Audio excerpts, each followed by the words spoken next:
Hi, everyone. I wanted to put you in the know about a couple aspects with respect to President Trump's deal with the government of Qatar to give him a $400 million plus plane. And to bring to your attention a couple of issues that intersect with the law that I'm fairly sure you will not have heard elsewhere. And at the end of this, I'm also want to point out a strategic move that members of Congress might want to play. So the two main areas of law that I want to talk about are bribery and emoluments. So first, just to focus on bribery, I think it's important, especially as a lawyer, to say that the law can be quite narrow in this regard, and we should keep distinct the strict, narrow legal definitions of bribery versus public corruption. I think there's every reason to say that based on the information that we have to date, this is a strong case of public corruption. By public corruption, I mean, just to be precise, the use of public power by a government official for their own private gain, private or personal gain.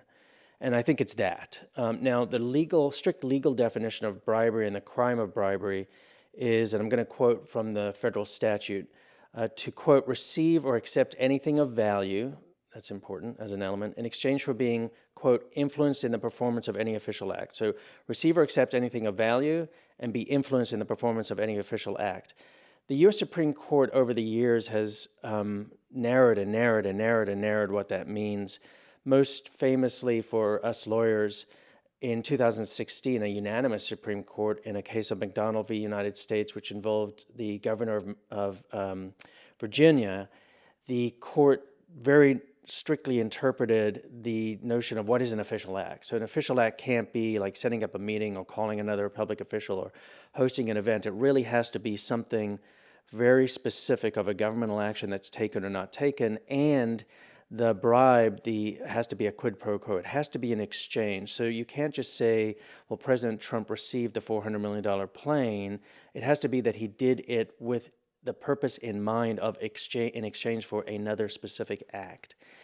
And it's not as though that's so narrow that it doesn't mean that people can't be prosecuted. I mean, the funny thing I think of in part is the irony that Eric Adams has prosecuted the mayor of New York in part for getting upgrades on plane flights, and here's President Trump getting an entire plane. But a more pertinent analogy is actually to something that a number of people have been thinking about, which is Senator Bob Menendez, and I discussed that just on Monday night on CNN with Erin Burnett. Ryan, I mean, there are people out there saying that Senator Bob Menendez, former Senator Bob Menendez, got 11 years in prison for this, right? He was charged with accepting bribes, gold bars, and a Mercedes to benefit specifically the governments of Egypt and Qatar. Is that just people are rushing to, oh, there's the word Qatar, so I'm going to say these two things are analogous, or is there a real legal link? So there are a lot of similarities. If one brings a bribery case under criminal law, you have to prove there was an actual quid pro quo and that the bribe was done in exchange for some official act or conduct. That's what makes it very difficult. So it's quite narrow, and it's been narrowed by the Supreme Court. But the analogy to Senator Menendez is quite close. And it's, in fact, the Trump Justice Department that succeeds and says in late January of this year, look, we got an 11-year sentence on him. And part of what they, in fact, broadcast is because he, in exchange for gold bars, made public statements in favor of Qatar.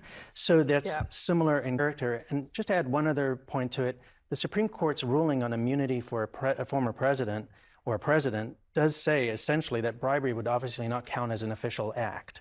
So if this is bribery with those constraints, then it is similar in character to Senator Menendez, which is a righteous prosecution. So one of the points that I made on CNN is that the Supreme Court case on criminal immunity wouldn't necessarily apply to acts of bribery, or wouldn't apply to acts of bribery.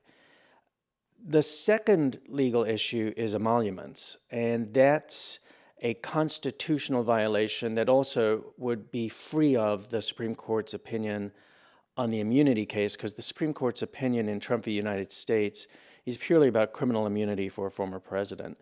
Emoluments is a provision of the U.S. Constitution that prohibits a president from receiving gifts. And the specific language is, quote, no person holding any office shall, without the consent of the Congress, accept of any present emolument of any kind, whatever, from any king, prince, or foreign state. And I discussed that as well on Erin Burnett. So let me just show you that, and then I want to elaborate further on arguments that Donald Trump made in 2017 when he was righteously accused of violating the Emoluments Clause, and how that contradicts what he's been doing today with the Qatar deal. Ryan, during Trump's first term, you had foreign diplomats staying at Trump properties, right? This was something that had received a lot of focus at Trump Hotel at the time in Washington, D.C., right? Also in New York on Central Park South/West.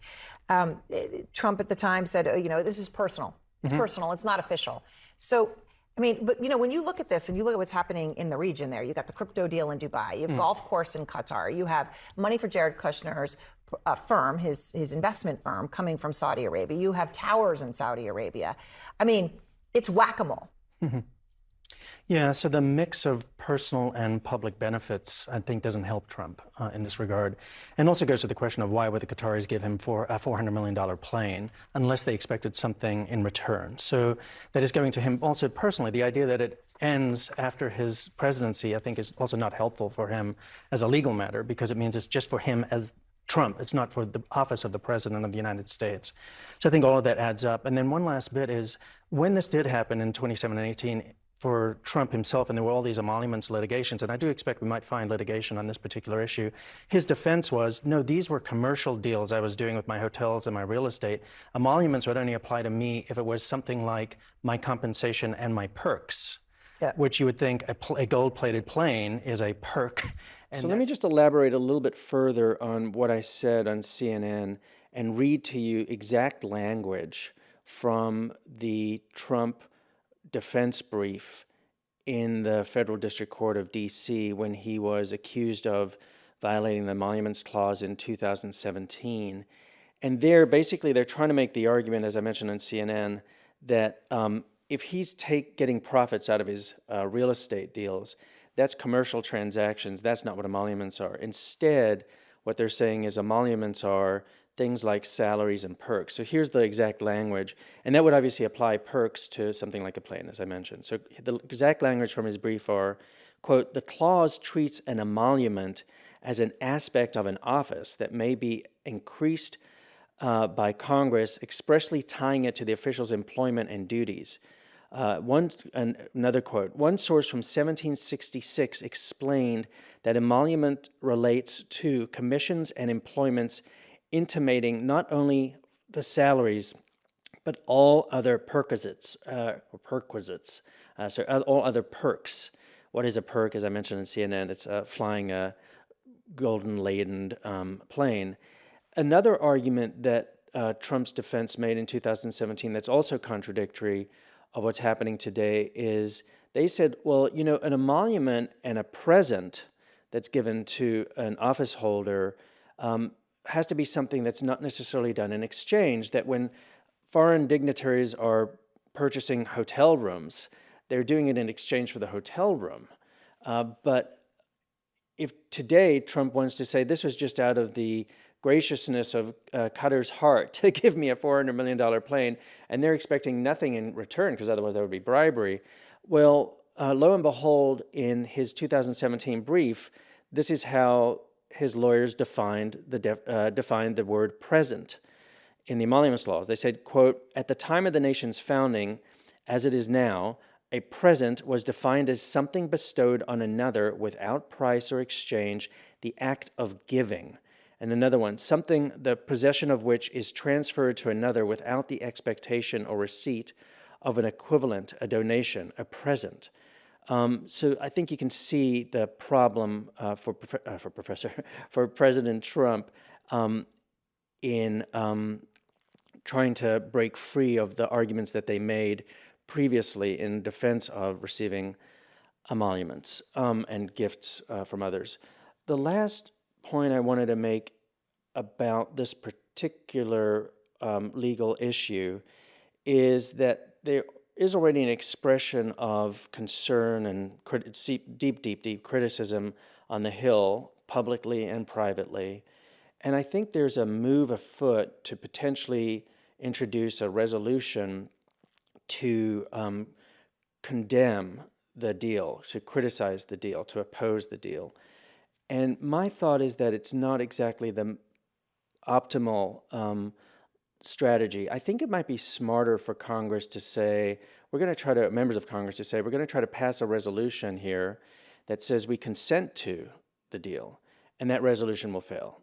So it's not a question of do the Democrats and others who support the rule of law, however few there might be, do they have enough votes to oppose the deal? It's actually the reverse. It's do the supporters of this idea have enough votes to pass a resolution consenting to the deal?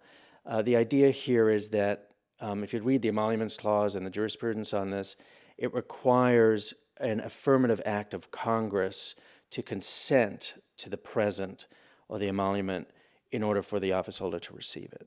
So I think that would be a more important way of laying the groundwork. And lastly, I do think, as I mentioned on CNN, that this might be a lawsuit litigation. The biggest question is who has standing. The D.C. Circuit in the first Trump administration came down on the argument and a holding that individual members of Congress do not have standing to bring a suit because it has to be basically the institution itself, maybe the House or one of the chambers, rather than an individual member that has standing to present the interests of the institution. So it would be an open question as to then who is the right kind of class of individuals or individual that would have the proper basis for getting into court. Thanks for tuning in. Thanks for being a part of this community. If this is your first time with me, please follow along, please subscribe, and otherwise I also look forward to your comments. Thanks.